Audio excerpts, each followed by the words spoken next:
அசலவ மகாராஜன் அப்படி கேட்காரி ராமனை பார்த்து அப்பா அப்பா உங்களுக்கு உங்களுடைய தம்பி லட்சுமணன் எவ்வளவு முக்கியமோ அதே போல எனக்கு என் தம்பி அசலவன் முக்கியம். அவனுக்கு உயிர் பெற்று தாருங்கள் என்று சொல்ல உடனே வெள்ளி பெரம்பை கொண்டு கட்டி ஜலத்தை தொளிக்கும் போது அந்த அக்கினி குழியில இருந்து யார் பிறக்க பாருங்க கருத்த நல்ல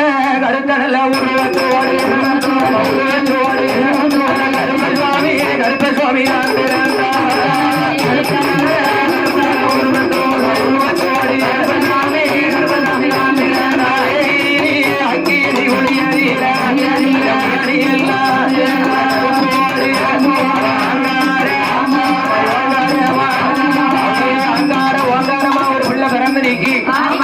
கருகி உருகி பிறந்ததினாலே கருப்பாக இருந்ததினால குழந்தைக்கு கருப்பசுவாமி என்று பெயரை கொடுத்து ஐயா கருப்பசுவாமி அயோத்திமான் அழகு நிலைய வாங்கி ஐயா இந்த கருப்பசுவாமி ஆரியம் காவலில ஐயம்பந்தி கூட்டத்தில அழகு ஐயப்பன் சுவாமி இடத்துல 18ஆம் படிக்கு கருப்ப காவலா